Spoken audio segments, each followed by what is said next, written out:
안녕하세요. 정엄학당 교양 강좌 시간입니다. 저는 정엄학당 교양 연구실장입니다. 반갑습니다. 정엄학당 교양 강좌가 원래는 매달 셋째 주에 진행이 되는데요. 저희 학당이 6월에 일정이 사정이 있어서 6월 교양 강좌를 진행하지 못했습니다. 그래서 6월 교양 강좌를 유예시켜서 오늘 7월 3일 토요일에 진행을 하고 있습니다. 그래서 7월에는 오늘 교양 강좌가 첫 번째로 있고요. 그리고 2주 후에 7월 셋째 주에 예정대로 또 두 번째 7월에 교양 강좌가 진행이 됩니다.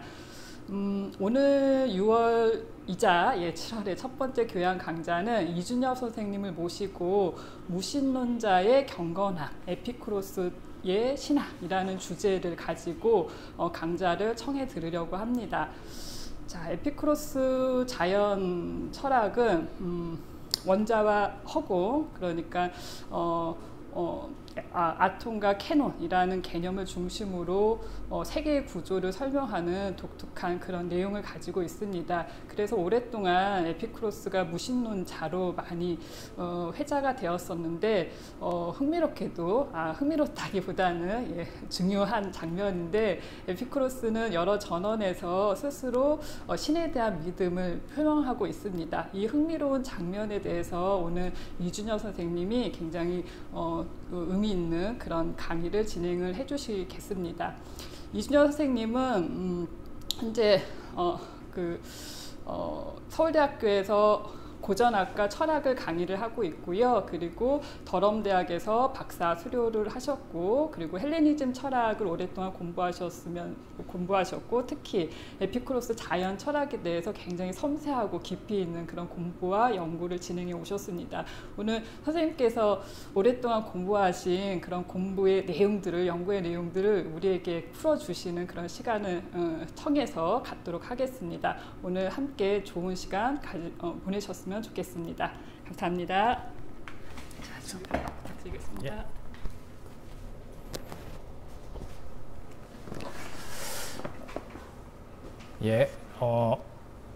오늘 강의 맡은 이준엽입니다. 제가 무신론자의 경건함이라고 이제 타이틀을 제목을 달았더니 이제 재밌을 것 같다 이런 얘기를 많이 하셨는데, 제가 이제 또 소문난 그 잔치에 별로 먹을 게 없을 것 같아 갖고 좀 걱정이 됩니다. 제가 이제 이 그 주제를 정한 거는 사실은 이제 그 고전 철학이나 이제 고전학 쪽에 이제 관심을 갖고 있는 분들이 대체로 이제 기독교 에 관련된 좀 관심을 많이 갖고 계시던지 이제 그런 쪽에 그 베이스를 갖고 계신 분들이 많은데, 이제 저는 사실 이 신학에 진짜 좀 뭐라 그럴까요? 사실 성경도 잘 모르고 신학에 대해서 거의 잘 모릅니다. 그런데 오늘 이제 제가 요 얘기를 하려고 하는 이유는, 제가 이제 자연학, 이 사실은 이제 헬레니즘 철학에서 신학이라고 하는 분야는 자연학의 일부입니다, 이게.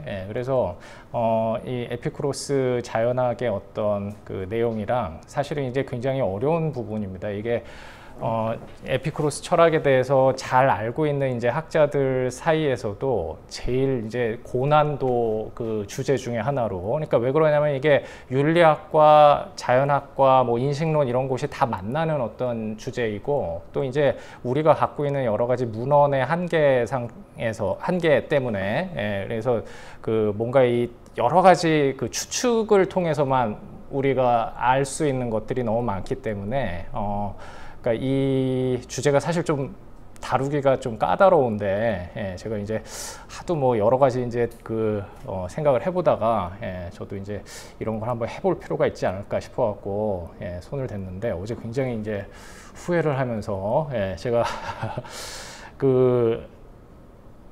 일단은 뭐 오늘은 이 주제에 대해서 뭐 제가 어떤 저의 입장을 갖다가 뭐 이렇게 딱 확고하게 이렇게 전달해 드리기는 어려울 것 같고, 뭐 저도 이제 이걸 공부해가는 입장인데, 그러니까 전체적인 어떤 소개, 이제 뭐가 그 문제가 되고 있는지, 혹은 또 이제 이런 이슈에서 이제 어떤 서양 철학, 그러니까 뭐 철학이든 뭐 고전학이든 간에 어떤 이 어떤 전통과 이게 서로 교차하고 있는지 뭐 이런 것들에 대해서 좀 말씀을 드리도록 하겠습니다. 그러니까 전반적인 뭐 소개 정도로 생각하시면 되겠고요. 제가 이제 그 강의 소개 뭐 관련된 거 제가 그 써놓은 거를 맨 앞에다가 이게 이제 뭐 강좌니까 그 앞에 이게 제가 원래 그림도 그리고 막 그렇게 중간에 자연학 얘기가 나올 때 뭐 원자 운동하는 것도 막 이렇게 그림도 그려놓고 그랬어야 되는데 예, 제가 이제 시간도 없고 제가 그림도 잘 못 그려갖고 뭐 앞에 이게 지금 에피크로스 사진 하나 올려놨습니다. 딱 예. 옆에 제가 이제 그 강좌 소개 글 그대로 붙여놓은 건데 제가 다시 한 번만 읽으면서 이제 다시 좀 말씀을 드리면은. 그러니까 서양 고대 그 학설집 독소그라피라고 그러죠. 이제 독소그라피라는 게 뭐냐, 이제 이것도 뭐 간단하게 좀 이따 다시 얘기하겠습니다. 독소그라피 전통을 통해서 그 존재를 추정해 볼 수 있는 무신론자들의 명단, 뭐 제가 이제 아테이스텐 카탈로그라고 그래갖고 독일어로 써놨는데 제가 독일어로 써놓은 이유가 있습니다. 이게 그러니까 좀 이따 다시 보겠지만 어떤 그 무신론에 관련된 연구사에서 저도 이제 이걸 이제 보다 보니까 저도 이제서야 알게 됐는데 20세기 후반에 아주 중요한 학자가 있었고, 예, 그 지금도 제가 찾아보니까 살아계신 분이더라고요. 폴란드의 어느 학자인데 그분이 70년대, 80년대에 굉장히 중요한 무신론에 관련된 어떤 그 고전학 논문들을 아주 전문적인 논문들을 썼고 그 이후에도 이제 그 무신론자들이라고 보통 얘기되는 이제 사실은 이제 우리가 갖고 있는 관점으로는 무신론자라고 하기 좀 어려운 측면이 있는데 그럼에도 불구하고 이제 무신론자라고 고대에 분류됐었던 대표적인 인물들의 어떤 히라버 에디션 같은 것을 내신 분이 있어요. 이제 이따가 그 이름이랑 같이 말씀을 드리겠습니다. 근데 그분이 이제 70년대 이제 논문을 쓰면서 이게 독일어로 된 논문이었는데 거기서 이제 이런 이름을 붙였는데, 예, 그러니까 이게 거의 학자들 사이에서 일종의 고유명사처럼 유통되고 있어갖고 저도 그냥 여기다 써봤습니다. 이제 예, 그래서 고대에 어떤 우리로 치면은 그러니까 우리의 관점에서는 무신론자라고 하기 어려울 수도 있지만, 그러니까 어떤 의미에서 무신론자라고 분류됐던 사람 어떤 분류가 있었고 이제 그런 게 어떻게 해서 만들어지기 시작했고 뭐 이런 것들을 연구하면서 이런 이름이 붙은 겁니다. 예, 그래서 제가 뭐 그냥 일종의 신학적 블랙리스트라고 했는데 뭐 이게 이제 어떤 박해를 하기 위해서 뭔가를 만든 그런 건 아니죠. 그러니까 단지 어떤 철학적인 입장의 차이 때문에 상대 진영에서 이제 이런 일군의 철학자들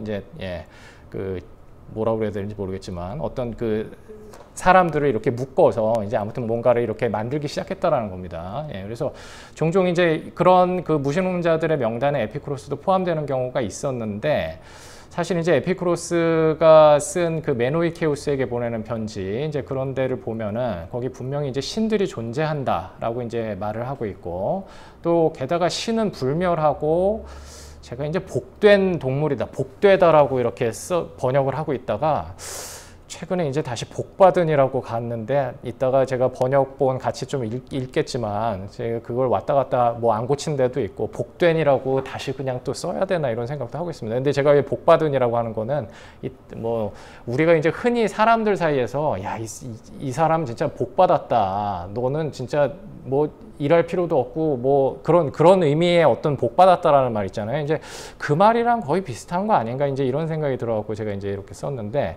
어쨌든 에피쿠로스가 이런 불멸하고 복받은 동물이라고 예, 그렇게 아주 명시적으로 신에 대한 어떤 묘사 어떤 서술을 하고 있습니다. 이렇게 예, 그렇게 말하고 있는 것을 우리가 알고 있고. 또 에피쿠로스주의자 중에 기원전 1세기 필로데무스라는 사람이 이제 경건함에 관하여라는 책을 쓴 것이 파피루스로만 이제 남아 있는 게 있습니다. 이제 이게 많이 그래도 어느 부분들을 상당히 읽을 수 있을 정도로 복원을 많이 했기 때문에 그래도 이제 뭔가 거기에서 우리가 건질만한 어떤 내용이 있었는데, 근데 여기 책 이제 파피루스 증거들에 보면은 거기 이제 한 대목에서 에피쿠로스가 어떤 무신론자들, 그러니까 프로디코스랑 디아고라스, 크리티아스, 이제 우리가 어떤 플라톤 작품 같은데 보면은 프로디코스라든지 크리티아스 이런 사람들 이름 가끔 듣죠. 디아고라스가 플라톤 책에 나왔었는지 제가 체크를 안 해봤는데 보통 이제 그 아까 제가 그 폴란드 학자라고 했던 그 사람이 그 에디션을 냈던 게 바로 이제 디아고라스에 관련 디아고라스라는 인물의 에디션을 냈던 겁니다. 그래서 이 사람이 사실은 대표적으로 그 고대 무신론자로 신이 존재하지 않는다라는 말을 했던 것으로 이제 그 알려져 있는데 사실은 이제 이 사람도 우리 관점의 무신론자라고 하기는 좀 어렵다 이런 얘기들을 합니다. 어쨌든 뭐 이런 사람들을 묶어서 그 에피쿠로스가 그 굉장히 뭔가 비판한 대목이 전해지고 있습니다. 그러니까 필로데무스가 그 에피쿠로스가 어떤 책에서 이 사람들을 비판했다라고 이제 그 전해주는 대목이 있는데 이제 그런 걸 보면은 에피쿠로스가 또 어떤 무신론자들을 공격하고 있었다라는 게 에피쿠로스는 이제 자기가 이런 무신론자들이라고 불리는 그룹이랑 같이 이렇게 그 묶이는 거에 대해서 뭔가 그 자기 어떤 그 다른 생각을 갖고 있었던 거죠. 분명히 뭔가 그 자기를 변호하려고 했던 뭐든 간에 필로데무스의 사실 요 경건함에 관하여라는 책 자체가 에피쿠로스를 바로 이런 무신론자들로부터 뭔가 분리해서 이렇게 디펜스 하려고 했던 그런 설명들이 있는 책인 겁니다. 이제 물론 우리가 온전하게 그것들을 다 그 복원해서 우리가 보고 있지 못하기 때문에 그 내용에 이제 여러 가지가 그 비어 있긴 한데 예, 근데 그런 흔적들이 남아 있는 책입니다. 예, 그리고 기원 이제 후 AD 2세기에 그 에피쿠로스주의자 중에 그 디오게네스라는 또 인물이 있는데 이제 사실 디오게네스라는 동명이인이 워낙 많기 때문에 우리가 이제 좀 이따 볼 그 에피쿠로스의 편지가 인용되어 있는 그 작가는 그 에피쿠로스의 편지가 이제 그 인용되어 있는 책의 작가는 디오게네스 라에르티우스라고 하는 작가죠. 이제 그 사람도 뭐 디오게네스고 또 스토아파에도 뭐 디오게네스라는 이름의 또 이제 어떤 그 철학자가 있고 뭐 에피쿠로스 주의자 중에서도 또 이런 디오게네스가 제가 알기로 또 한 명이 있던가 아무튼 디오게네스라는 이름이 워낙 많습니다. 근데 오이노안다라는 어떤 지역에 이제 이건 지역 이름이고요. 거기에 이제 디오게네스라는 사람이 있는데 이 사람이 그 돌에다가 이 에피쿠로스의 어떤 그 철학 이론 같은 거를 새겨놨죠. 그리고 이제 그 지역이 어디냐면은 지금 터키 우리 지금 시대에 그 터키의 북부 어떤 지역입니다. 거기가. 예, 그래서 거기 그 돌에다가 이 사람이 그 뭐 자연학에 에피쿠로스의 자연학에 관련된 거, 뭐 윤리학에 관련된 거 이런 것들이 다 그 이렇게 그 새겨져 있었는데 뭐 아직도 그게 땅 속에 묻혀 있고 어디는 뭐 발굴이 안 돼 있고 발굴이 된 것 중에서도 그거를 이제 우리가 텍스트로 읽기 위해서는 그걸 뭐라고 이 탁본을 뜬다고 그러잖아요. 그래갖고 이제 그거를 텍스트로 옮겨오기까지 또 이제 여러 가지 작업이 있는데 뭐 이제 그런 거를 해서 우리가 어떤 텍스트를 보고 있습니다. 그래서 그 중에 한 단편 속에 보면은 이것도 굉장히 특이한 단편이고 이게 이제 어떤 에피쿠로스주의자들 말 속에서도 이제 접하기 어려운 또 대목이라서 이제 디오게네스라는 인물이 도대체 어디에서 이걸 보고 썼을까 이제 이런 게 궁금하다고 이제 학자들이 그러는데 우리가 뭐 미소로 답하기 위해 미소 짓고 있는 다정한 신들의 목상을 만들어야 한다 뭐 이런 얘기가 나옵니다. 그러니까 에피큐리언들이 그 뒤에도 이제 뭐 얘기 다시 나올 텐데 어떤 종교적인 의식 같은 거를 갖다가 뭐 거부한다든지 이러지도 않았습니다. 그러니까 이 종교 의식 같은 것도 다 그대로 대중들이 하고 있는 거에 대해서 뭐 그렇게 크게 거부감을 갖지도 않았던 것 같고 심지어 이렇게 뭐 미소로 답하기 이게 왜 미소 얘기가 왜 나오냐 이게 아마도 제 생각에는 이제 에피쿠로스주의자들이 자신들의 그 삶의 목표 그러니까 윤리학적 목표로 삼고 있는 아타락시아라고 하는 그 상태 그거에 도달해 있는 어떤 뭔가를 이제 표현하기 위해서 미소 짓고 있다라고 지금 하고 있는 것 같거든요. 이게 이제 그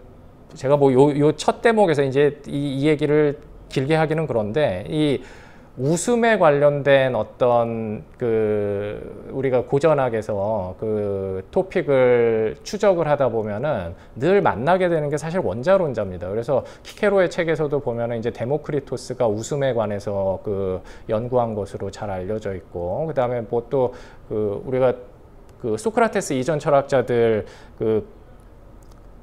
그러니까 데모크리토스에 대해서 붙이는 어떤 일종의 그 뭔가요? 그 표현하는 방법이 웃는 데모크리토스라고 그러고 저기 헤라클레이토스를 그와 대비해서 우는 헤라클레이토스라는 이런 말이 이제 그 후대에 많이 이제 회자되고 그랬었죠. 이제 그런 식으로 원자론자들 사이에서 어떤 그 웃음에 대한 뭔가 그 독특한 어떤 철학적인 입장이 있었던 것 같은데 여기서도 이제 미소라는 게 그 이렇게 그 뭐라 그럴까요? 이렇게 그 이 그리스어에서 이제 우리가 웃다라는 동사가 몇 가지 이제 다른 동사들이 있는데 뭔가 이렇게 굉장히 그 스포츠 경기 보면서 막 뭐 이제 자기가 응원하는 팀이 골을 넣었을 때 막 그 흥분하면서 막 그 소리 지르는 그런 웃음 뭐 이제 이런 것과는 대비되는 어떤 의미로 미소를 썼던 것 같아요. 그래서 일단은 아타락시아 같은 게 떠오르라고 쓴 것 같은데 아무튼 뭐 이제 신을 갖다가 이제 그런 식으로 묘사하고 우리가 이제 그런 신들에 대해서 스마일 백 하기 위해서 그러니까 미소로 그 답하기 위해서 이제 이런 것들을 만들어야 된다 이런 얘기까지 나온다라는 거죠. 그러니까 이 에피쿠로스주의자들이 무신론이라는 게 만일에 이제 우리가 신이 없다, 신이 존재하지 않는다라는 어떤 그 입장에서 그런 입장이라고 우리가 이해한다면은 에피쿠로스는 이제 무신론자라고 불러서는 안 될 것 같은데 이제 그 아까도 말씀드렸듯이 그 아테이스트 앤 카탈로그라고 할 만한 어떤 그런 그 이 부류에 사실 에피쿠로스도 거기에 마지막 즈음에 가서 항상 이렇게 그 카탈로그에 포함되는 어떤 인물 중에 하나였다라는 겁니다. 그리고 저도 이제 이거 보다가 뭐 이거저거 보다가 처음 알게 된 건데 저는 사실 히브리어를 모르는데 히브리어 이제 구약 그 썼던 그 유대인들의 그 언어죠. 그러니까 히브리어에서 아피코로스 이거 이제 그 소리 나는 대로만 쓴 겁니다. 원래 이제 히브리어 알파벳은 다른 거니까요. 근데 저도 뭐 처음 이제 알게 됐는데 사실 굉장히 많이 알려져 있었던 사실이더라고요. 그러니까 아피코로스라는 단어가 있는데 그건 이제 히브리어에서 그냥 뭐 일반적으로 자기네들의 어떤 믿음을 공유하지 않고 있는 그 사람들한테 이제 거의 뭐 이단이다 이제 이런 말로 쓰던 어떤 그런 형용사인데 이 말 자체가 원래는 어원적으로 에피큐리언이라는 단어에서 왔다라는 겁니다. 그러니까 그 그리스어에 그러니까 그런 역사가 이제 진행된 거에는 에피쿠로스야말로 이제 뭔가 그 이후에 굉장히 뭔가 신학적으로 불경한 뭔가 그런 그 입장에 있었던 그런 철학적인 입장을 가졌던 이제 철학자로 이해되고 있었던 거 아닌가. 근데 실제로 사실 에피쿠로스는 신에 대해서 여러 가지 이야기를 했습니다. 이제 근데 그런 거에 대해서 이제 에피쿠로스의 신이 뭔가 그런 걸 한번 보려고 하는 겁니다. 자, 그래서 결국에 이제 우리가 결론쯤에 가서 이제 한번 그 확인하려고 하는 거는 그 에피쿠로스가 이제 그 신에 대해서 많은 것들을 이야기하지만 실제로 이제 에피쿠로스가 갖고 있는 우주에 대한 어떤 철학적인 입장이라는 게 그 뭐 원래 이제 뭐 기독교 이전에 플라톤주의가 그러니까 이 세계를 창조한 어떤 그 우주 제작자라는 어떤 신을 만들었잖아요. 그러니까 플라톤주의의 어떤 제일 그 중요한 그 형이상학일 텐데, 그러니까 티마이오스라는 작품에 나오는 그 데미오르고스 같은 그런 존재, 이제 그런 존재가 없이도 이 우주가 굉장히 그 조화롭다라고 얘기할 건 어렵죠. 조화롭진 않은데 그 조화롭다라고 얘기를 할 수 없다고 하더라도 어쨌든 이 세계가 운동하고 뭔가 그 생성소멸하는 모든 원리들을 그 우주 바깥에 있는 어떤 데미오르고스 같은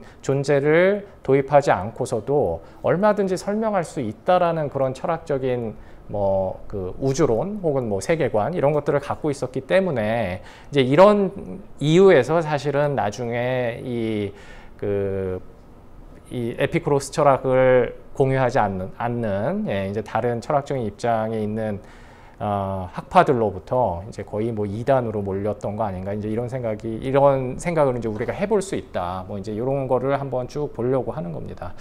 자, 뭐 이거 읽어보셨으면 제가 이제 똑같은 거 반복한 것 같은데 일단은 자 에피쿠로스 제가 뭐 모르겠습니다. 제가 이제 대중 강좌를 이렇게 그 하는 것도 사실 제가 잘 많이 안 해봤는데 게다가 또 이렇게 온라인으로 하니까 이제 어떤 분들이 들으시는지를 제가 잘 몰라갖고 어디서부터 설명을 해야 될지 제가 지금 감이 잘 안 잡힙니다. 근데 일단은 뭐 에피쿠로스 얘기를 많이 글쎄요, 대충은 아실 텐데 제가 그래도 그냥 간단하게 어떤 소개를 해야 되지 않을까 싶어갖고 그냥 간단하게만 조금씩 얘기하면서 넘어가겠습니다. 그러니까 에피쿠로스라는 철학자는 기원전 4세기에서 이제 3세기로 넘어갈 때 이게 그러니까 아리스토텔레스 이후의 어떤 철학자 헬레니즘 이제 그 아리스토텔레스가 살아 있을 때랑 겹치죠. 에피쿠로스가 이제 태어났을 때는. 그런데 이제 곧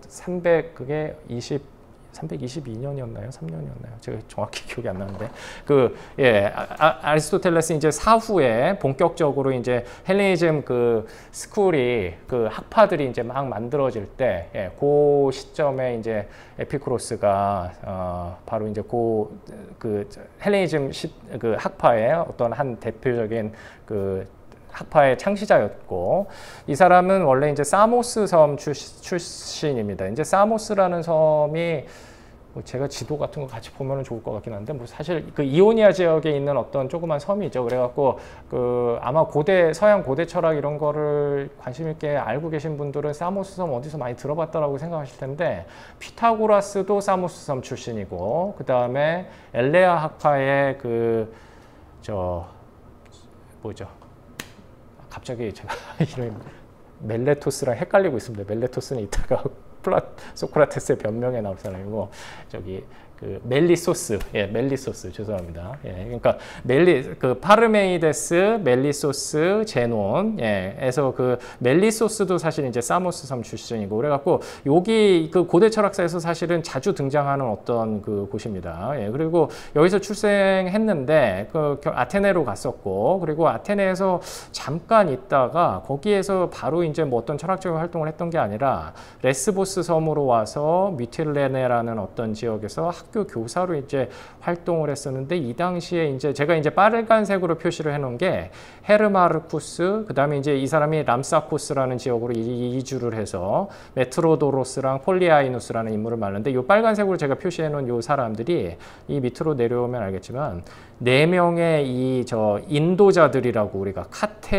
카테게모네스라고 이렇게 보통 부릅니다. 그러니까 그 일종의 이 학파를 세운 4인방 그 제일 중요한 어떤 인물들인 겁니다. 이 사람들이 사실은 다 이제 친구고 그런데 이제 에피쿠로스를 중심으로 해서 이후에 이제 누가 또 이제 그 학파를 이어가고 이렇게 됐었죠. 근데 일단 이 4명이 서로 이제 어떤 지역에서 만났고 이런 것들을 우리가 알 수 있다라는 겁니다. 이렇게 그러니까 서로 약간 좀 다른 지역에서 이렇게 만나고 왔어요. 그리고 아테네로 돌아와서 나중에 이제 케포스라고 하는 어떤 우리가 이제 에피큐리언 들이 같이 생활하던 어떤 그 공동체를 우리가 가든이라고 대문자 가든이라고 이제 영어로도 이렇게 쓰잖아요. 이제 그런 게 케포스라는 이제 그 정원이라는 거기를 이제 세우고 거기서 35년 동안 이제 거기를 철학 공동체로 이제 만들어서 같이 뭐 철학과 뭐 이제 생활을 같이 하면서 이제 그 살다가 죽었다 이렇게 알려져 있습니다. 근데 이 에피쿠로스가 이런 지역들을 쭉 이렇게 거쳐왔기 때문에 에피쿠로스가 쓴 책들을 보면은 이따가도 뭐 그 편지 얘기를 하겠지만 에피쿠로스의 주요한 책들 중에 여러 책이 편지 형식으로 돼 있어요. 그래갖고 예를 들면은 여기도 이제 미틸레네라는 지역에 있었다 그러는데 에피쿠로스의 이제 책 제목 중에는 미틸레네에 있는 친구들에게 보내는 편지 뭐 이제 그게 뭐가 남아 있진 않은데 그런 타이틀은 전해집니다. 그래갖고 이게 주로 이제 아까 제가 메노이케우스에게 보내는 편지라고도 말씀을 드렸고 거기 이제 주로 뭐 신학이든 뭐든 윤리학에 관련된 이야기들은 메노이케우스에게 보내는 편지에 있는데 그 편지 중에 우리가 갖고 있는 편지 중에 3통의 편지가 굉장히 중요한 편지로 남아 있고요. 물론 이제 이게 이제 남아 있어서 중요한 거고 원래 사실 더 이제 중요한 저작들은 다 없어진 거죠. 그러니까 이게 뭐 가장 대표작이라서가 아니라 남아 있는데 이제 여러 그 중요한 내용들이 거기 이제 그러니까 요약이 돼 있어서 그런 겁니다. 근데 편지 그 3통이 헤로도토스에게 보내는 편지, 그 다음에 메노이케우스에게 보내는 편지, 그다음에 피토클레스에게 보내는 편지, 이렇게 세 통의 편지가 그 디오게네스 라에르티오스라는 그 작가의 그 책에 이렇게 전체가 통째로 그 직접 인용이 되어 있습니다. 이제 그게 사실 에피쿠로스 철학을 이해할 때 굉장히 이제 중요한 그 이제 이해의 어떤 준거점이 되는 중요한 그 자료입니다. 그게 얼마 전에 이게 학당 선생님들 번역이 나왔다고 제가 들었는데 제가 이제 그 책을 실제로 보지 못하고, 그러니까 디오게네스 라에르티오스 그 책이 상당히 그 분량이 길고, 거기 이제 뭐 에피쿠로스 얘기만 들어있는 게 아니라 뭐 플라톤, 아리스토텔레스, 뭐 소크라테스, 학파들, 뭐 온갖 그 그리스 철학사에 등장하는 철학자들이 그 뭐 어디서 태어났고, 뭐 무슨 책을 썼고, 무슨 뭐 이제 어떤 이론을 이야기했고, 이런 것들이 다 그 책에 남아 있습니다. 근데 그게 굉장히 긴데, 그게 이제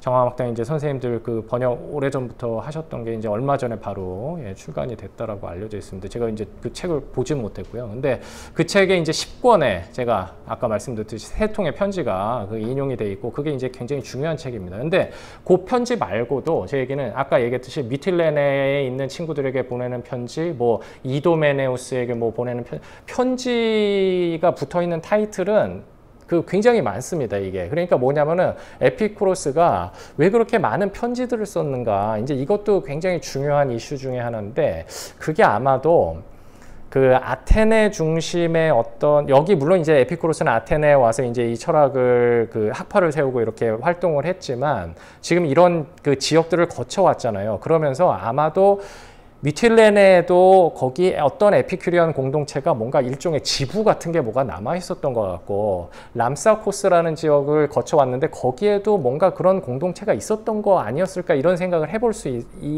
아마도 그런 것 같습니다, 제 생각에. 그러니까 이건 제가 이제 거기는 또 그 분야대로 또 공부를 또 한참 해야 되는 그 뭐가 많이 있어갖고 제가 자세히는 모르는데, 이게 제 얘기는 아테네가 본부라고 하면은 그 다른 지역들의 에피큐리언 공동체들이 또 어떤 네트워크가 있었던 것 같아요. 그래서 거기랑 어떤 커뮤니케이션을 해야 될 필요가 있었고, 그럴 때 뭔가 편지를 통해서, 근데 그 편지라는 게 사적인 어떤 편지가 아니라 일종의 그 당시에 그 철학을 서로 이렇게 교류하는 하나의 철학적인 장르였던 것 같습니다. 편지라는 방식의 어떤 철학적인 장르가 있었던 것 같아요. 그러니까 이게 이제 뭐 편지 얘기 지금 제가 시간이 많이 가네요. 그러니까 짧게 해야 되는데 그냥 짧게 편지 얘기하다가 이제 마치겠습니다. 근데 예를 들면은 바로 이제 이 뒤에 이제 볼 텐데, 그 세네카라는 로마의 철학자가 쓴 중요한 저작 중에 그 도덕서안이라고 그래서 이제 그것도 편지 형식으로 된 철학 책이죠. 그러니까 여러 편의 편지들이 모여 있는데, 그 편지는 분명히 그 당시에 이제 실존 인물에게 어떤 보내는 방식으로 이 편지가 구성되어 있고, 그게 이제 그 당시에 뭔가 그 실존 인물이랑 주고받았느냐, 그렇다고 그런 건 아닌데, 뭔가 그런 형식을 빌어서 세네카가 어떤 편지라는 장르로 철학을 하고 있었던 겁니다, 이런 게. 그러니까 일종의 얘기는 플라톤이 그 대화편이라는 어떤 방식으로 철학을 하는 것 자체가 플라톤의 철학과 뭔가 굉장히 중요하게 부합하는 측면이 있는 거와 마찬가지로, 편지라는 장르를 통해서 이제 그 철학을 했었던 뭔가 여기에도 그 배경이 있었던 것으로 저는 이제 생각이 드는데, 일단 제가 그 추측할 건데, 여기 이제 그 각 지역마다 이제 에피큐리언 공동체들이 있었던 것 같다. 그리고 이제 그 내적으로 이제 편지라는 장르를 이용하면은 어떤 이제 또 뭐 그 효과가 있는지, 이제 뭐 그런 거는 좀 이제 복잡한 얘기입니다. 어쨌든 편지를 많이 썼다, 에피쿠로스가. 그리고 자, 뭐 이런 4명의 그 인물이 있는데, 뭐 메트로도로스는 이 중에서도 아주 뭐라고 묘사될 정도냐면은, 이제 키케로의 그 데피니부스 같은 데 보면은 이제 라틴어로 파이네 알테르 에피쿠로스라고 돼 있죠. 그러니까 거의 또 다른 에피쿠로스라고 이제 키케로가 묘사할 정도로, 그러니까 에피쿠로스의 분신, 거의 이제 그런 정도의 그 사람이었던 겁니다. 그래서 이제 메트로도로스는 여러 군데 이제 등장하고, 오늘 우리가 이제 경건함, 불경함 뭐 이런 거에 대해서도 뭐 얘기를 이제 무신론 이야기를 하다 보니까 하게 될 텐데, 메트로도로스는 또 이제 알려진 게 플라톤의 에우티프론에 반대하여라는 책을 썼다라고 알려져 있어요. 그래서 이제 그 책의 내용은 사실 또 우리가 알 수 없고 그냥 책 제목이 전해지는데 뭐 단편적으로 이제 무슨 내용일 것이다 추측을 할 만한 내용만 있습니다. 근데 그 책 제목이 이제 그런 게 있다라는 거는 분명히 이제 경건함, 이제 플라톤의 그 에우티프론이라는 작품 자체가 경건함에 대해서 뭔가 묻고 있는 작품이잖아요. 그래서 이제 그런 문제가 요 시대에 이제 그 에피쿠로스뿐만이 아니라 메트로도로스도 이제 그런 거를 플라톤주의와 이제 뭔가 대결을 하면서 이제 그런 문제에 대해서 어떤 그 논쟁을 하고 있었을 것 같다. 뭐 이제 이런 걸 추측을 해볼 수 있다라는 겁니다. 자, 그다음에 필로데무스는 아까 얘기했듯이 기원전 1세기, 뭐 이 사람의 이제 그 파피루스가 이제 제일 많이 남아 있는 거죠. 이제 나폴리 지역에 가면은 지금도 계속 뭔가 그걸 복원을 하고 있는 많은 그 파피루스, 헤라클라늄 파피루스라는 것이 이제 필로데무스의 도서관이 화산재 속에 이제 묻혀 있다가 이제 그게 발굴이 되면서 거기에서 이제 에피쿠로스 것도 뭔가 나오고 필로데무스 자신이 이제 쓴 것도 나오고 뭐 이래서 이제 그런 것들이 복원이 되고 있는 겁니다. 사실 이제 필로데무스에 굉장히 많은 자료들이 있고 이걸 이제 에피쿠로스 철학에 대해서 잘 이제 관심이 없다가 나중에 이제 관심을 갖게 되면은 아 이렇게 필로데무스가 많은가라고 싶을 정도로 사실 굉장히 많습니다. 이제 그 많지만 문제는 이제 그게 다 군데군데 다 이렇게 구멍난 어떤 그 텍스트들이라서 이제 그걸 제대로 온전하게 읽기가 어려워서 그렇지 사실은 굉장히 뭐가 많이 남아 있습니다. 필로데무스는. 그리고 이제 루크레티우스가 이제 또 대표적인 그 로마의 시인 철학자이고 에피쿠로스주의자죠. 이 사람이 이제 사물의 본성에 관하여라고 책을 쓴 게 이제 이거 한글로 번역된 거 뭐 많이들 아실 거고 이제 그 책은 텍스트가 이제 뭐가 그 라틴어로 된 시로 물론 이게 완전히 그러니까 루크레티우스가 이 작품을 사물의 본성에 관하여라는 작품도 여러 번의 어떤 그 개정을 했었던 걸로 뭔가 리비전을 했던 걸로 알려져 있는데 그게 완결되지 않은 상태로 우리한테 남아있는 거다라고 이제 알려져 있긴 하지만 어쨌든 책이 그 하나의 작품으로서 온전하게 이제 남아있는 책이고 이게 이제 에피쿠로스 철학을 연구할 때 굉장히 중요한 자료가 되는 겁니다. 왜냐하면은 이제 루크레티우스가 이건 이제 에피쿠로스 연구자들이 이제 그러니까 따져야 되는 뭐 이제 이건 전문적인 주제라서 뭐 길게 얘기할 필요도 없지만 루크레티우스가 이 시를 쓸 때 에피쿠로스 철학책에서 뭔가 철학적인 내용을 뭔가를 보고서는 그걸 라틴어로 시로 쓴 겁니다. 근데 무슨 그 에피쿠로스의 책을 보고 썼을까? 그리고 그게 루크레티우스가 본 에피쿠로스의 그 책은 에피쿠로스가 쓴 책들 중에서 뭔가 이렇게 일종의 난이도 같은 거를 치면은 얼마나 어렵고 전문적이고 뭔가 충실하게 이제 설명이 돼 있는 걸 보고 썼을까?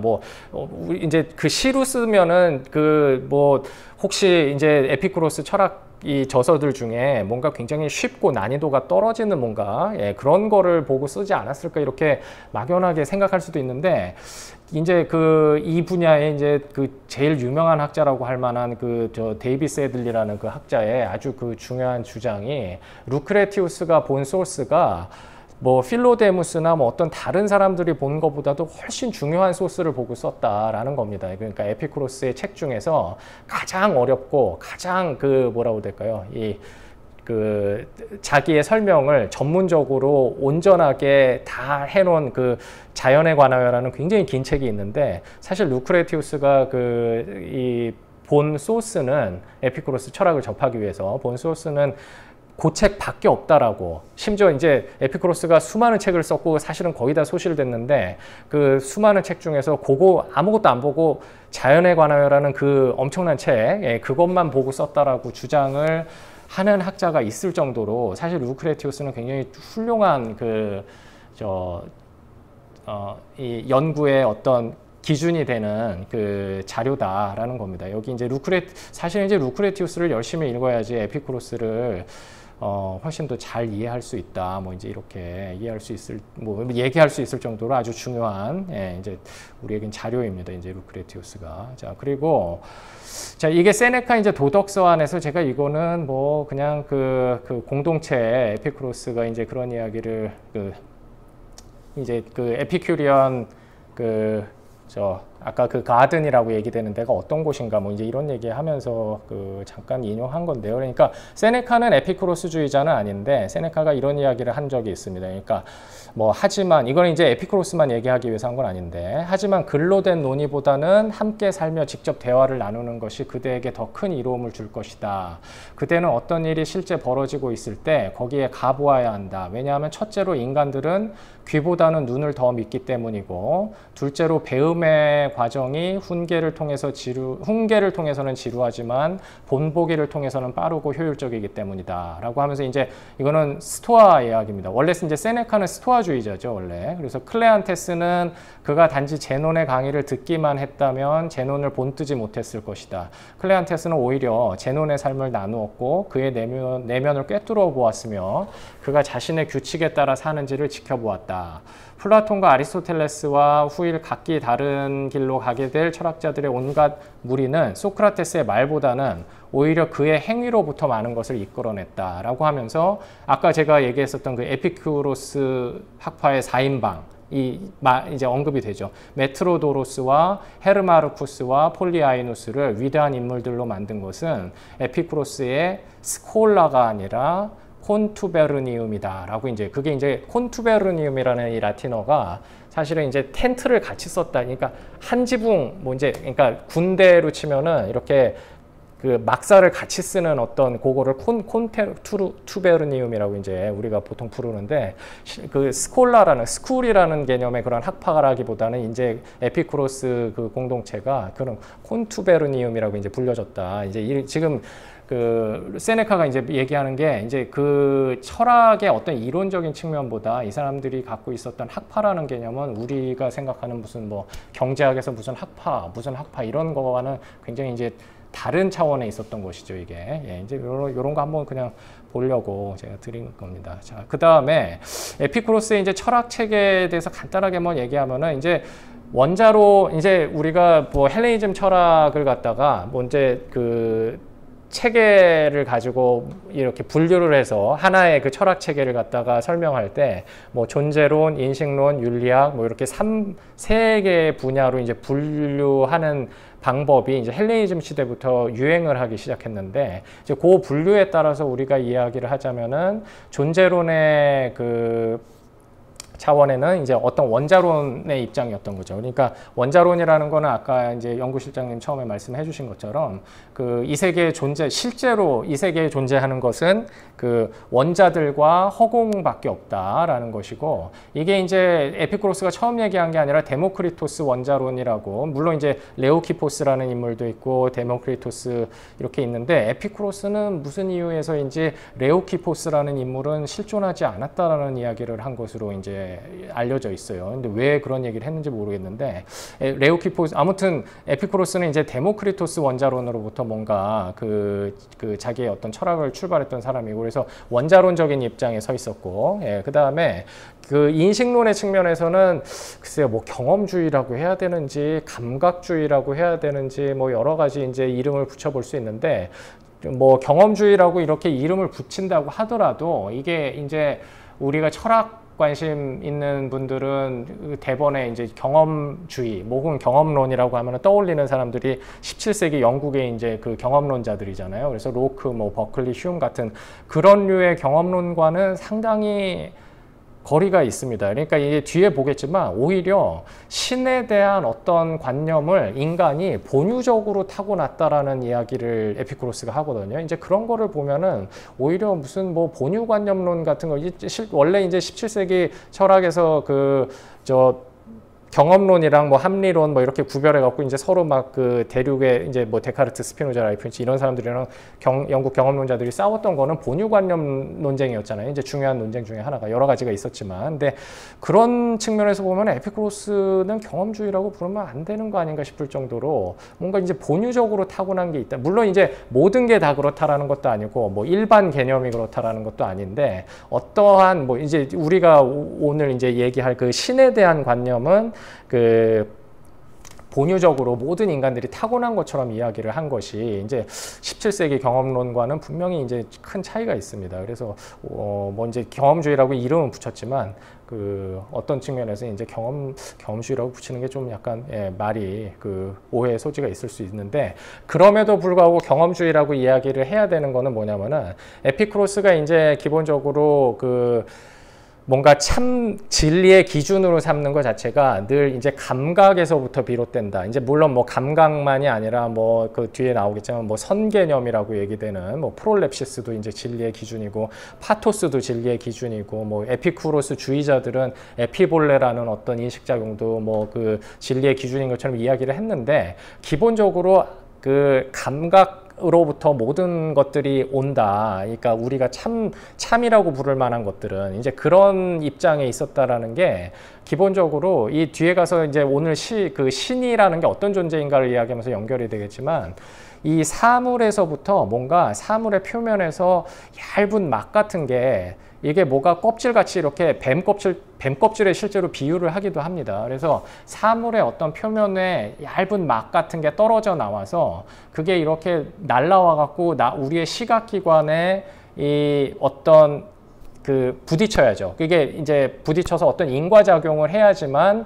그 우리의 시각이 그러니까 성립되고, 그러니까 우리가 뭔가를 어떤 사물을 볼 때는 늘 그런 방식으로 그런 메커니즘을 통해서 그 그러니까 뭔가를 볼 수 있다라고 이제 이야기를 하는 게 바로 이제 그 에이돌라 이론이라고, 이제 그리스어로 에이돌라라는 게 뭐 우리말로 모상이다, 뭐 이제 뭔가를 닮아 있는 어떤 상인데, 그 라틴어로는 이제 그걸 시뮬라크라라고 그러죠. 그래서 이제 그 사물의 어떤 표면으로부터 얇은 막, 그것도 그 막도 사실은 이제 원자론자이기 때문에 결국에는 이제 원자와 허공으로 이루어진 어떤 얇은 뭐 슬라이스 같은, 뭐 슬라이스라고 하기도 어려울 정도로 얇은 바디인 겁니다, 사실은. 그래서 이제 그런 게 뭐가 날라와 갖고 우리 눈에 뭔가 이 충격을 주면은 그게 이제 시각이라는 게 형성된다. 이런 입장에서 이제 뭐 그 각종 그 감각을, 뭐 시각도 이렇게 설명하고, 사실은 뭐 후각이든 청각이든 모든 그런 것들을, 물론 이제 그 시각과는 조금 다른 방식으로 설명하긴 하지만, 기본적으로 어떤 사물로부터 뭔가 물체적인 어떤 것이 튀어나와서 우리의 감각기관을 거기에 때리기 때문에, 거기에 어떤 인과작용을 하기 때문에 그 감각이 성립한다. 이제 이런 데서부터 우리의 그 외부 세계에 대한 어떤 참이라고 부를 만한 데이터가 들어오기 시작한다라고 이제 본다라는 점에서는, 이제 그런 점에서 이제 경험주의라고 할 수 있다라는 겁니다. 근데 이제 아까도 말씀드렸듯이 이게 이제 경험주의라는 말을 그냥 쓰기에는 좀 어렵다. 그리고 자, 윤리학에 대해서는 아까도 잠깐 말씀드렸는데, 이제 이게 쾌락주의라고 얘기하는데, 이 쾌락주의자라고 이제 많이들 이제 알고 있지만, 이 에피쿠로스의 쾌락주의는 우리가 쾌락주의라고 그러면은 뭔가 쾌락주의자로서 산다, 누군가가. 그러면은 인생을 굉장히 흥미롭고 흥미진진하게 살아야 될 것 같잖아요. 그리고 이제 뭔가 어떤 쾌락주의자인데 겉에 이제 그 제3자 입장에서 봤을 때, 야, 저렇게 지루하게 살고 있는데 저 사람이 쾌락주의자란 말이냐, 이런 얘기를 들으면은 그게 쾌락주의다운 쾌락주의자라고 생각을 하기 어려울 텐데, 제 얘기는 에피쿠로스 쾌락주의를 이제 연구를 해보기 시작하면은 그 기대와는 상당히 다르게, 굉장히 이 사람 이제 이런 쾌락주의는 지루한 쾌락주의. 물론 이제 에피쿠로스가 이렇게 뭐 아까 제가 얘기했듯이 그런 그 스포츠 경기장에 가갖고서는 막 응원하는 팀이 막 이겨갖고 막 그 흥분에 막 쌓이는 그런 쾌락을 뭐 거부하지도 않았고, 그런 쾌락이 뭐 해롭다라고 얘기하지도 않았습니다. 그런 쾌락 이제 즐길 수 있을 때 즐기는 게 좋다라고 얘기를 했는데, 그게 이 에피쿠로스 철학에서 얘기하는 그 목표가 되는 어떤 쾌락이 아니고, 에피쿠로스 윤리학이 이야기하는 그 쾌락이라는 거는 아까 이제 그 신이 웃고 미소 짓고 있다, 이제 그런 이야기 하면서 제가 잠깐 얘기했지만, 아타락시아라는 상태, 그러니까 그게 어떤 마음의 동요가 없는 상태고, 그거와 이제 쌍을 짓고 있는 어떤 개념이 아포니아, 제가 이제 여기다 일일이 다 써왔어야 되는데 그냥 간단하게 얘기하려다가 지금 길어지는 겁니다. 아포니아라는 어떤 개념이 있는데 그게 이제 고통이 없는 상태고, 그 다음에 그거는 이제 신체적인 고통이 없는 상태인 겁니다. 아타락시아는 이제 영혼의 어떤 동요가, 마음의 동요가 없는 거고, 아포니아라는 거는 이제 신체적인 고통이 없는 건데, 이 두 가지가 이 에피쿠로스가 생각하는 쾌락의 가장 최고의 쾌락인 겁니다. 그러니까 이게 이런 이야기를 이제 하면은 우리가 뭐 철학을 이제 외우고 이런 입장에서는 이렇게 뭐냐면은 처음에 이제 에피쿠로스 철학이라는 게 뭔지 궁금해서 이제 그런 걸 공부하다가 보면은 그냥 그게 너무 익숙해져 갖고 이게 뭐 그럴 수도 있겠지라고 생각을 할 수도 있는데, 실제로는 쾌락을 갖다가 그런 방식으로 이야기하는 거는 당시에도 그렇고 에피쿠로스 자신도 그걸 잘 알고 있었지만 굉장히 이상한 겁니다. 그러니까 누군가가 아까도 얘기했듯이 나는 뭐 어떤 삶에 뭔가 말썽도 없고 내가 지금 어떤 골치 아픈 일도 없고, 하지만 뭐 지금 굉장히 뭐가 흥미진진한 일은 없지만 내가 그렇게 살고 있어 라고 하는 그런 삶을 누군가가 살고 있다라고 그랬을 때 그걸 이제 굉장히 즐겁게 살고 있다라고 이야기할 필요는 없잖아요. 그게 사실은 굉장히 상식적인 생각이고, 당시에도 이제 에피쿠로스가 아타락시아랑 아포니아 같은 거를 이제 가장 지극한 쾌락이다, 최고의 쾌락이다라고 얘기를 했을 때, 그거에 이제 반대하는 이제 학파들에서 이제 당연히 나왔던 공격들은 뭐냐면은, 아니 그래, 그런 거를 삶의 목표로 삼을 수는 있지만 그걸 왜 즐겁다라고 해야 되냐? 그거는 그냥 즐거운 것도 아니고 고통도 없는 거고 즐거운 것도 아니고, 하지만 그래 뭐 니네가 그걸 목표로 삼아서 살겠다면 살겠지만 그걸 즐겁다라고 하는 거는 못 받아들이겠다 라고 반응이 나왔던 것이 사실은 굉장히 이제 그 반응이 나올 거라는 걸 사실은 에피쿠로스도 잘 의식하면서 사실 이런 쾌락주의를 얘기하고 있었다라는 겁니다. 아무튼 뭐 이제 오늘 쾌락주의를 자세히 이야기할 건 아닌데, 제 얘기는 에피쿠로스의 이제 철학 체계를 이루고 있는 이런 것들이 사실은 이제 어떻게 시스테마틱하게 이게 서로 뭔가가 연결되는가, 이거는 이제 굉장히 어려운 주제인 것 같고, 지금 뭐 이제 에피쿠로스를 전문적으로 연구하는 학자들도 예를 들면 에피쿠로스 쾌락주의를 이해하는데 꼭 에피쿠로스가 원자론을 받아들였어야 되는가, 거기에 대해서는 사실은 아무런 논리적인 인과관계가 없다라고 생각하는 학자들도 많고, 저도 사실은 그게 꼭 예를 들면 에피쿠로스적인 쾌락주의자가 되기 위해서 이 사람은 존재론적으로 원자론자였어야 되는 것인가, 그거는 사실은 아무런 논리적인 임플리케이션이 있는 것 같지는 않다, 서로 간에. 이제 모르겠습니다. 그거를 만일에 이제 뭔가 누군가가 이제 그런 주장을 하면은 굉장히 멋있는 주장이 될 수 있을 거라고 저도 생각이 드는데, 아무튼 이 세 개의 이제 이 철학 체계가 어떻게 연결되는지, 이제 그거는 굉장히 큰 질문거리 중에 하나다라는 겁니다. 자, 그 다음에 무신론 전통에 대해서 오늘 조금 더 얘기하고, 자꾸 이제 얘기가 길어지는데 짧게 해야겠네요, 제가. 무신론, 요거는 이제 뭐 길게 얘기할 건 아니고, 제가 아까 얘기하려던 게 이 사람입니다. 이게 헝가리가 아니라 폴란드 학자인데, 저도 이제 이 사람이 이렇게 유명한 사람인데, 이제 이름도 이제야 알았구나라고 하는 이 사람인데, 위니아르지크라고 이제 마렉 위니아르지크라고 이제 발음하는 것 같습니다. 근데 이 사람이 아테오스라는 이 히라버 용례가 등장하는 모든 이제 전거들을 이제 다 추적을 해봤고, 그러니까 이제 우리가 여기 제가 이제 그리스어를 이제 아시는 분도 있고 모르시는 분도 있으니까 제가 뭐 지겨워도 잠깐만 설명을 하면, 이제 죄송합니다. 그러니까 아테오스라고 할 때 여기 테오스가 신인 거죠. 근데 아테오스라고 하면은 신이 없는 그러니까 없다라는 게, 신이 존재하지 않는, 우리는 지금 우리가 갖고 있는 atheism이라고 이제 영어로 이제 발음하자면 아테이즘, 그러니까 무신론이라는 단어를 아테이즘이라는 이 히라보의 요 단어가 이제 스펠링이 그대로 온 거를 쓰고 있기 때문에, 그리스어의 아테오스라는 단어를 봐도 이거는 원래 신이 존재하지 않는다라고 믿는 뭐 예를 들어서 이런 형용사 아닐까, 뭐 이제 그런 입장을 가진 거 아닐까라고 생각하기 쉬울 수 있는데 실제로 이 단어는 테오스가 그냥 아니라는 거거든요. 근데 이제 테오스가 아니라는 거는 신이 아니라는 게 꼭 신이 존재하지 않는다라는 게 아니라 뭐가 예를 들어서 신적이지 않다, 아주 훌륭하지 않다라는 겁니다. 그러니까 여기 이제 제가 밑에 써놨지만 아테오스라는 단어는 신의 존재를 믿지 않는이라는 의미로도 쓰였지만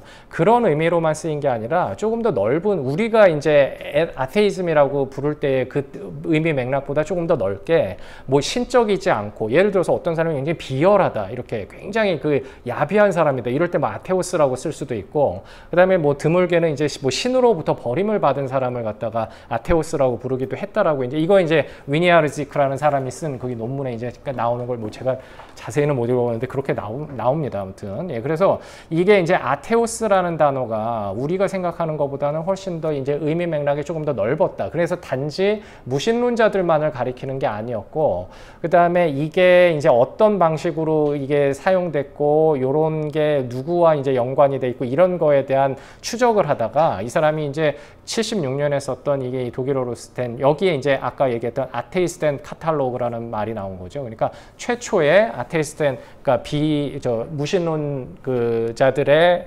명단, 누구의? 클레이토 마코스라는 사람의 라는 이 논문이 굉장히 중요한 논문이 됐다라고 알려져 있어요. 그러니까 이게 이 사람이 이제 추적을 하다 보니까 클레이토 마코스라는 인물은 기원전 2세기에 이 사람이 이제 플라톤의 그 아카데미가 이제 그 플라톤이 세웠던 학교죠. 그 아카데미가 이제 어느 역사가 이제 흐르다 보면 헬레니즘 시대로 가면서 이게 이제 회의주의 전통으로 돌아섰잖아요. 그래서 이제 회의주의 전통으로 돌아서고 나서 그때 스토아 학파와 아주 그냥 뭐 엄청난 이제 그 싸움을 이제 철학적인 논쟁을 벌였는데, 이제 중요한 인물이 이제 까르네아데스라는 인물이고, 근데 그 사람이 이제 제자이면서 그 2세기 그 아카데미 이제 수장, 이제 그 학교 교장으로 있었던 사람입니다. 근데 이제 이 클레이토 마코스가 아마도 그 아테이스텐 카탈로그라고 할 만한, 그러니까 무신론자들의 어떤 이렇게 그 명단 같은 거, 이제 그런 그룹을 만들기 시작했다. 이제 아마도 플라톤주의 입장에서 봤을 때 자기네들의 우주론으로부터 뭔가 받아들일 수 없는 철학적인 입장을 가진 사람들을, 혹은 뭐 그게 꼭 우주론이 아니더라도 플라톤주의 입장에서 이제 봤을 때의 어떤 뭐 그 문제들을 이제 어떤 그 부류를 묶지 않았을까 싶어요. 이제 그런 걸 추적한 논문이라고 알려져 있고, 이제 그래서 84년에 뭐 이제 이런 그 아테이스트들을 이제 쭉 이제 모은 그 논문으로 이제 유명합니다. 이 사람이 이제 아까 그 디아고라스라는 그 무신론자의 에디션을 이제 만들기도 했고, 아무튼 예, 그래서 이제 아테오스라는 단어가 이제 무신론 얘기가 나와서 저도 이제 궁금해갖고 이제 이런 걸 찾아보기 시작했는데,